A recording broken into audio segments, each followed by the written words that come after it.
to special coverage of Global FinTech Fest Day 2. I'm Ankur Mishra. In next half an hour, we'll get you all the details that happens on the ground at GFF. And on Day 2 especially, the FinTechs as well as banks did acknowledge that there is a growth in demand, but more importantly, the innovation is going to be the focus area of both banks as well as FinTechs. But let's get started with the important comments which came in from Reserve Bank of India Governor. He did acknowledge the role of FinTechs, but also mentioned that Reserve Bank of India is going to announce norms for digital onboarding. The DPI underpins India's digital transformation over the last decade or so. It rests on three layers, as all of you are aware. Each layer has been playing a very critical role in addressing the barriers to inclusion and enabling innovation at scale. One, the identity layer, anchored by Aadhaar, with more than 1.4 billion enrollments, has made it possible to authenticate identity instantly. It has enabled millions, 560 million, to open bank accounts and participate in the formal financial system through the electronic KYC. It is the core of DBT for government benefits. Two, the payments layer, which translates identity into action, into transactions. The AEPS, Aadhaar-enabled payment system, has enabled banking through micro ATMs to the remotest corners of our country, through the business correspondents, through the bank sakhis and so on. Complementing these layers of the DPI, we have the vibrant fintech ecosystem, which we see over here present today. The foundation of DPI has allowed these fintechs to set up quickly and to scale rapidly and deliver targeted solutions to not only address current but also future challenges. Today, India is home to 10,000 plus fintechs, more than 40 billion US dollars of investments over the last decade, phenomenal growth. It's not only in India, the global policy makers are acknowledging India, and they are saying that the digital transformation India has is something to be learned about. In fact, the Denmark Central Bank Governor did acknowledge that he is going to take learnings from India. It's also important to keep things in perspective. So, for instance, for the Danish economy, our estimates, in the short run, it reduces growth by 0.5%, which of course is a pity. But it's not, I mean, we can deal with that. We had a very high growth rate last year of 3.5%, which is high by European standards. Now we're down to 2%. We're still growing. Employment is still rising. So it is a drag on growth with these tariffs, but it doesn't stop growth. It doesn't cause recession. That's certainly not our forecast.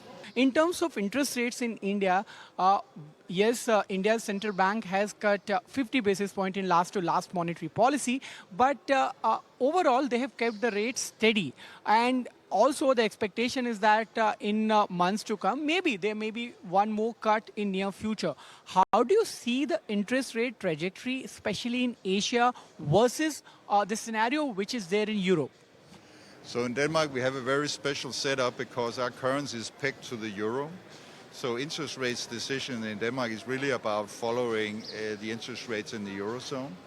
And if you look at that and the market expectations there, they're expected to be more or less flat for the next year or two.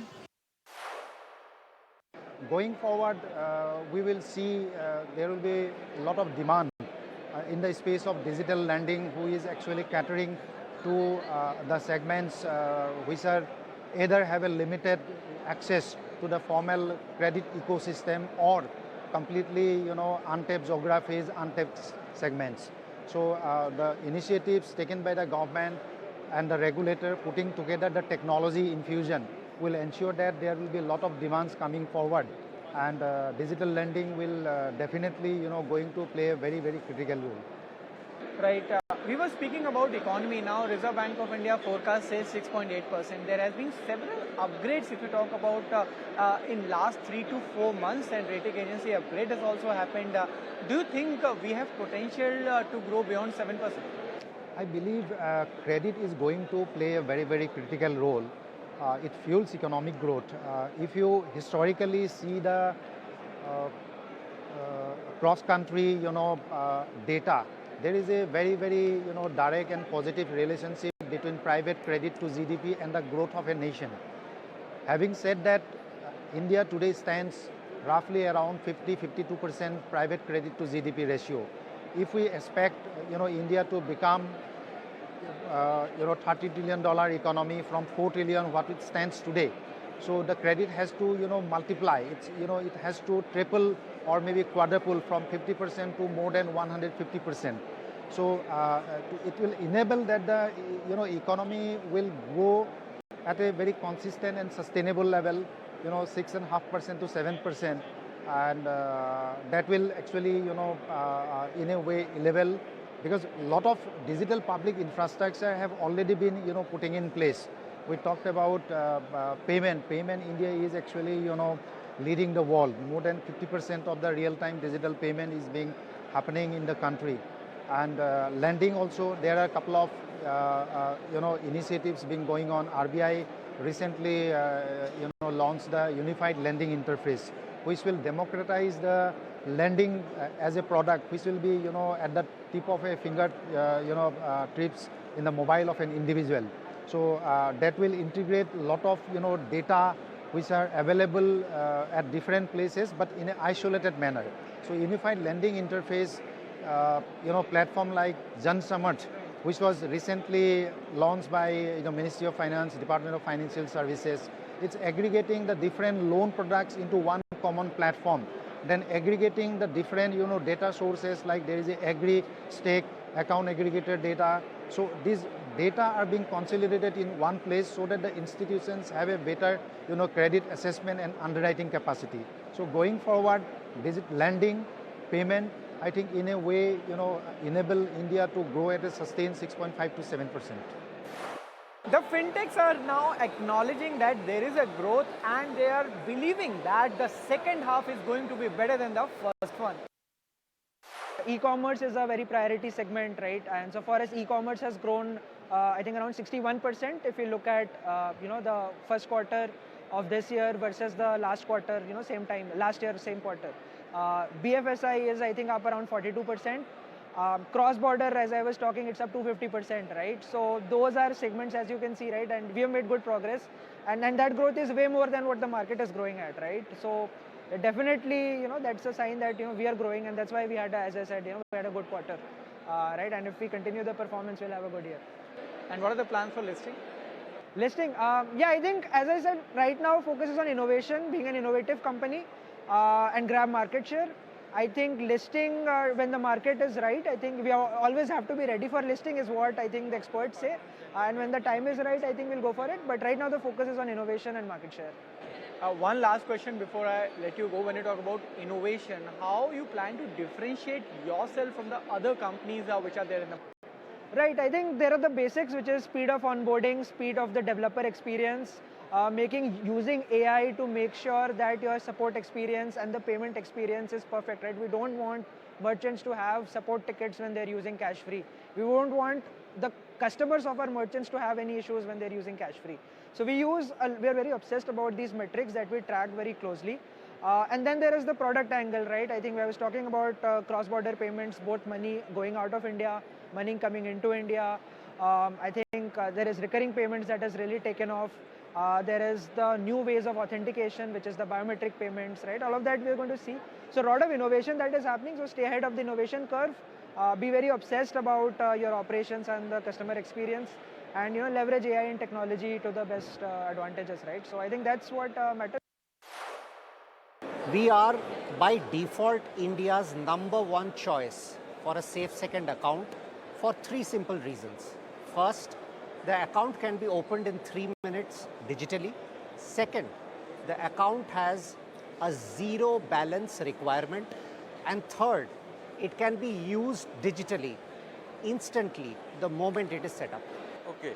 So you are confident that going ahead in payment bank space, there will be a lot of growth because mindset shift is happening.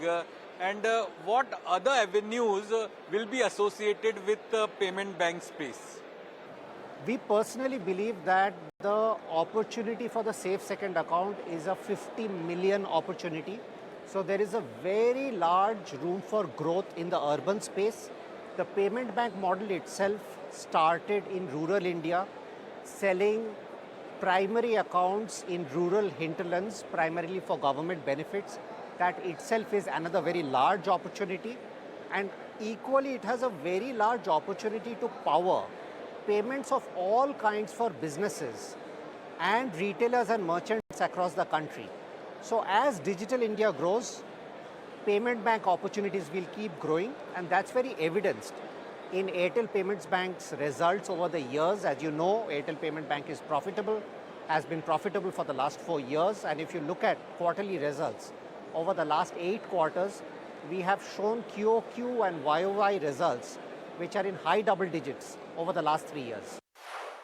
In any kind of financial ecosystem, I think if you are working in a financial ecosystem, you will always see an upside and downside. Right. It's a time, it's a phase, it will go over. I think every 4 years we see a lending cycle. It was there around, but I think India has done well. It is coming out of it through the help of policymakers and the regulators' interventions. The right steps have been taken.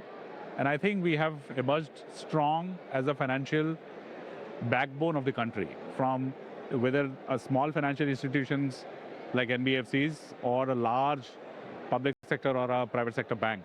Everybody are coming back, launching many new products to include the lower strata, which is in the far east or a far north or a far south from a financial inclusion agenda. So overall, I see very positive vibes and sentiments in the financial industry.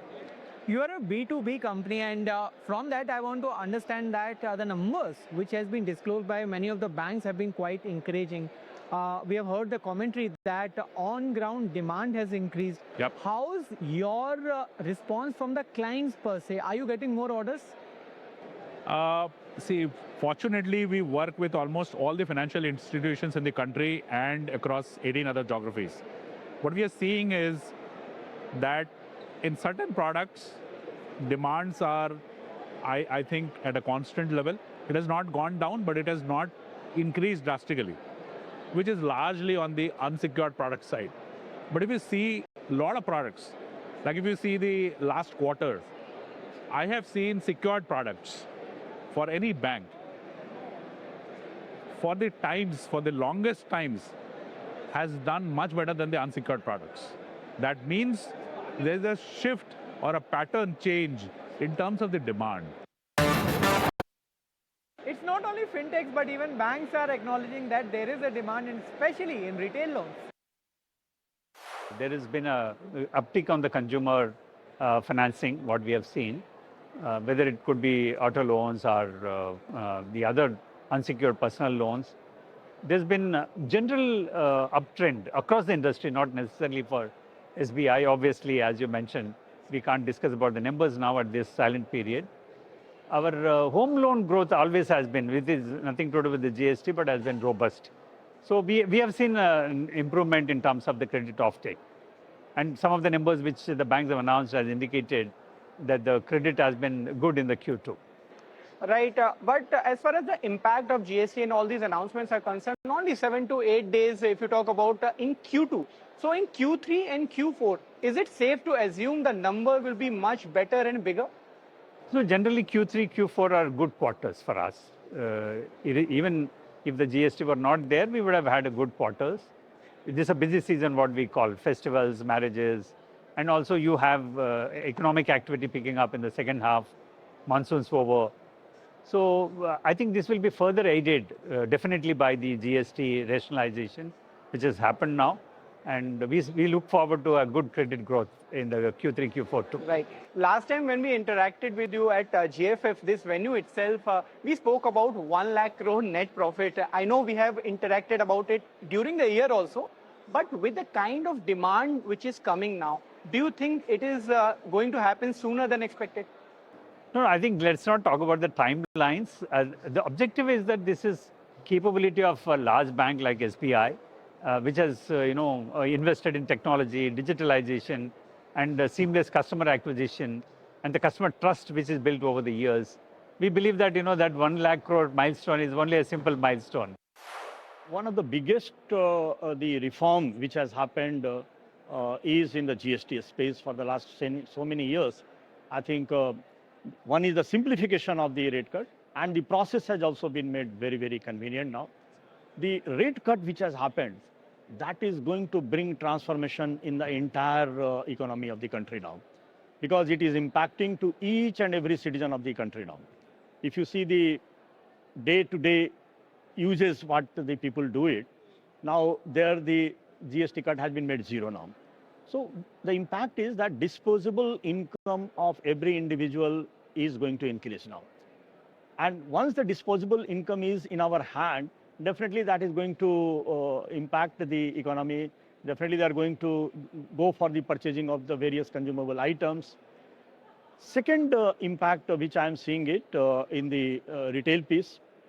Retail, again, there are two important segments, housing loan and the vehicle loan. And for the last around 15 days of this implementation, lot of tractions which we are seeing it in the vehicle loan now. Yeah, because one is the rate cut and cost of vehicle, because of the tires and all also rates cuts have happened. So that price has also been passed on to So the the demand is there, you are saying? Demand is there, and since we have the liquidity, rate of interest is also very much reasonable now. So all those things are driving the retail piece. Housing loan, again, there is a rate cut in the cement, 10% cut is there, a very substantial number. So that is going to boost the housing loan demand in the market. And bank like ours, we are prepared to cater the needs of those people now. Both these products, we have brought it in the end-to-end digital also. We have the digital vehicle loan. You can go to the showroom, go to our site, apply for the loan, and within half an hour, you will get the sanction, documentation and disbursement, and the dealers can be made the payment online now.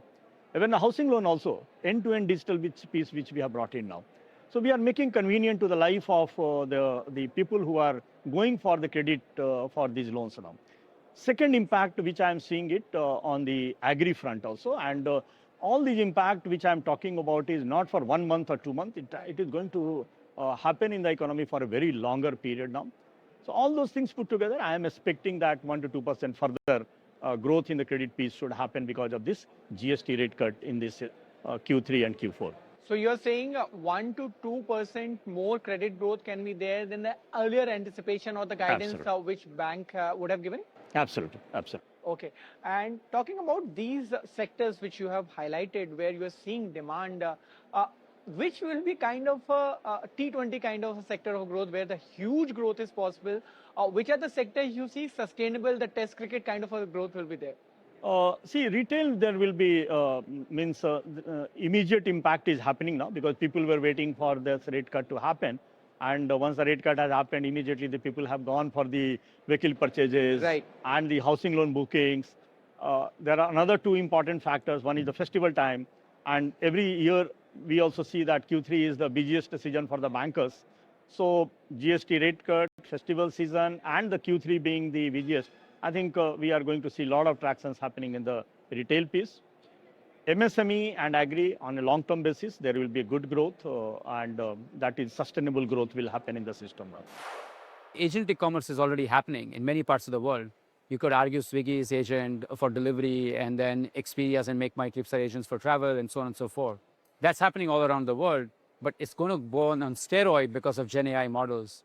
And how do we go and protect the entire ecosystem while giving them the opportunity to go and use these tools to improve their livelihoods? We see this as a net new positive opportunity. What Visa is doing there, how does it help Visa first?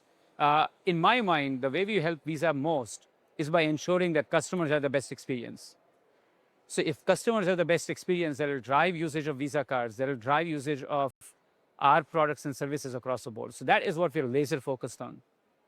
In many cases, we'll go and put ourselves out there in terms of experimenting net new technologies with agents, with issuers, with merchants to see whether this works for them. And if it does, they'll enable consumers to shop in a better way than they have today. So that's our principle. How does it help customers? That's the most important thing then. And the way it helps customers is now as consumers, I can go to an agent and give them limited authority to go and shop online. And if you're going and shopping online using limited authority, then agent can only go and take action that they're authorized to do by consumers. So that's our principle. And we are doing that using existing technology, especially in India. This is absolutely phenomenal. We're doing tokenization and we're doing two-factor authentication. In India, very recently, NPCI had circular around allowing two-factor authentication using biometrics. So we're requiring all agents use existing token technology. It has to be tokenized. It has to be two-factor in an agent between consumer and agent interaction. So India is fully set up for this at scale than any other market in the world. NBFCs are playing a big role. Fintechs are playing a big role. Now, fintechs want to come up with new models. Now, how do they test out those models? And FDLG gives them the power to do that. They go to a institution and say, okay, we have a model. We are so sure of that we believe that our losses are going to be very limited. And we are ready to share the first loss. So there are two ways to do it. One is you share a proportionate loss, and the second is you share the first loss, which is a slightly much more riskier and a much more safer option for the lender, but riskier option for the fintech or the entity which is facing the customer, because they are saying the first 5% loss, which is allowed as per RBI, will be taken by me. And a good lending book should not have a loss more than that. So you are virtually saying I'm safeguarding the lending institution, but it also helps the lending institution give you money at a lower rate. And that makes the credit available to the customer at a lower rate. So it's a very exciting proposition. It's good that some rules have been put around it, and I think it will be a very positive step for the industry. The RBI has also put more guardrails to check defaults in retail loans. That has happened some time back last year. So how have you seen growth in retail so far? Guardrails for the industry is very, very important, because people need to know what is the rate they are borrowing at, and they cannot be taken for a ride. When people are taken for a ride, it spoils the name of the whole industry and it spoils the whole credit growth. So those guardrails were very important, but with the guardrails also, it makes expansion possible. It makes life much more clearer for new fintechs, new opportunity. Okay, these are the rules I have to work within. Can I create some USP there? So I think overall in the long run, it is going to be very productive, very positive, and I am very bullish on it. And I can see that there's a lot of excitement in this sector, and this is growing, and money is going to be available to Indians, and that is going to fuel India's economic growth. While day 1 and day 2 was action-packed at Global FinTech Fest, now all eyes will be there on day 3 when UK Prime Minister as well as Indian Prime Minister Narendra Modi are going to speak, and we will keep a close watch on that.